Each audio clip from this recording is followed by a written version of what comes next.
അസ്സലാമു അലൈക്കും വറഹ്മത്തുള്ളാഹി വബറകാതുഹു. ഇതരമത സുഹൃത്തുക്കൾക്കെൻ്റെ ഹൃദയാഭിവാദ്യങ്ങൾ. കൊച്ചു വീഡിയോ ആണെങ്കിലും ഒരു ഷോർട്ട് വീഡിയോ ആണെങ്കിലും വലിയ പാഠം അത് ലോകത്തിന് പകർന്നു നൽകുന്നുണ്ട്. ആ കൊച്ചു ബാലൻ ചെയ്തത് നിങ്ങൾ കണ്ടില്ലേ?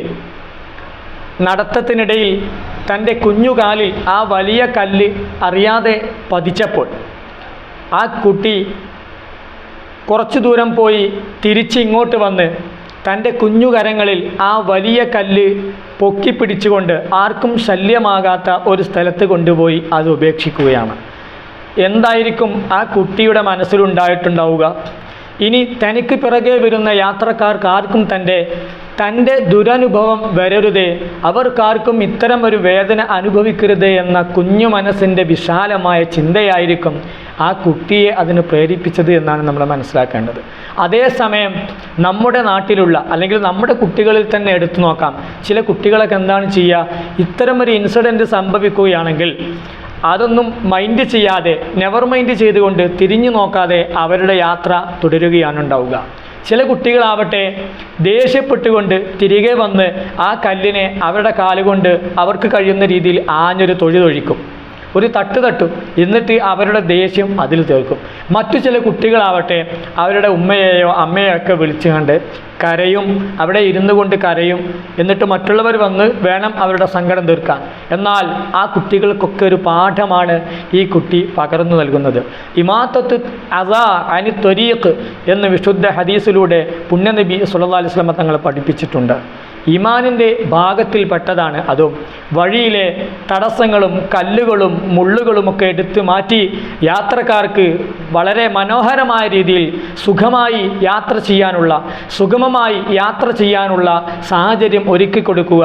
ഇമാത്തത്തുൽ അദാ അനി ത്വരീഖ്, അത് ഈമാനിൻ്റെ 70 ചില്ലാനം ശാഖകളിൽപ്പെട്ട ഒരു ശാഖയാണെന്ന് വിശുദ്ധ ഇസ്ലാം പഠിപ്പിച്ചത് വെറുതെയല്ല. ആ കുഞ്ഞ് ഈ ഒരു അധ്യാപനം അറിഞ്ഞുകൊണ്ടാണോ അങ്ങനെ ചെയ്തത് എന്ന് അറിയില്ല. ഏതായാലും ആ അധ്യാപനത്തിൽ വരുന്ന മഹത്തായ ഒരു കാര്യമാണ് ആ കുഞ്ഞുബാലൻ ചെയ്തിട്ടുള്ളത്. ചിലരൊക്കെ ചിന്തിക്കുക, വലിയവരാണെങ്കിൽ പോലും നമ്മുടെ കാലിൽ ഏതായാലും ആ മുള്ളു കൊണ്ടു അല്ലെങ്കിൽ ആ കല്ല് കൊണ്ടു, എന്നാൽ മറ്റുള്ളവരുടെ കാലിലും അത് കൊള്ളട്ടെ, ആരെയും വെറുതെ വിടണ്ട, മറ്റുള്ളവർ കൂടി ഈ വേദന അനുഭവിക്കട്ടെ എന്നാണ് പലരും കരുതുക. എന്നാൽ നമ്മുടെ കാലിൽ ഏതായാലും ഈ മുള്ളു തറച്ചു അല്ലെങ്കിൽ ആ കല്ല് തറച്ചു, എന്നാൽ മറ്റുള്ളവർക്ക് തൻ്റെ ദുരനുഭവം വരരുതേ, അത് വരാതിരിക്കട്ടെ എന്ന് കരുതി ആ മുള്ളോ കല്ലോ അവിടുന്ന് എടുത്തു മാറ്റുന്നതാണ് മനസ്സിൻ്റെ ഏറ്റവും വലിയ വിശാലത. സ്വന്തം കാര്യം ചിന്താബാധി എന്നല്ല, മറ്റുള്ളവൻ്റെ വേദന കൂടി മനസ്സിലാക്കാനുള്ള ഒരു മനസ്സ് നമുക്കുണ്ടാവുമ്പോഴാണ് നമ്മൾ യഥാർത്ഥ മനുഷ്യനാവുന്നത്. മറ്റുള്ളവർക്ക് വേണ്ട സാന്ത്വനങ്ങൾ നമ്മൾ നൽകണം, അവർക്ക് വേണ്ട തീർത്ഥ ജലമായിരിക്കണം നമ്മൾ. അവന് വേണ്ട മനസ്സ വാച കർമ്മണ നമ്മളെ കൊണ്ട് കഴിയുന്ന രീതിയിൽ മറ്റുള്ളവരെ, അപരനെ ജാതിയും മതവും നോക്കാതെ സഹായിക്കാനുള്ള ഒരു സഹായ മനസ്കത നമ്മളിലുണ്ടായിരിക്കണം. എന്നാൽ ഇന്ന് നമ്മുടെ നാട്ടിലും പരിസരത്തും കണ്ടുകൊണ്ടിരിക്കുന്നത് സാഡിസ്റ്റ് മനോഭാവമാണ്, സാഡിസ ചിന്താഗതിയാണ്. അതായത് അറബിയിൽ ഷമാത്തത്തുൽ അഅദാ എന്നൊക്കെ പറയും.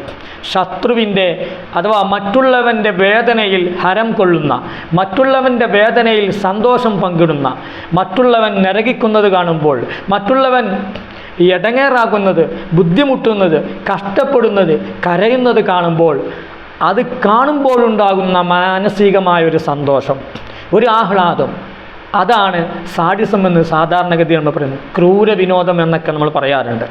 ആ ചിന്താഗതിയാണ് നമ്മുടെ പുതിയ തലമുറയിൽ അധിക പേർക്കുമെന്ന് പറഞ്ഞാൽ അത് നിഷേധിക്കാനാവില്ല. എന്നാൽ ഇത്തരം ന്യൂ ജനറേഷനുകൾക്ക് കരുണയും ദയയും വറ്റിപ്പോയ ആധുനിക യുഗത്തിന് വലിയൊരു പാഠം തന്നെ പകർന്നു നൽകുകയാണ് ഈ കുഞ്ഞുബാലൻ്റെ ചെറിയ ചെയ്തിയിലൂടെ. അസ്സലാമു അലൈക്കും വറഹ്മത്തുള്ളാഹി വബറകാതുഹു.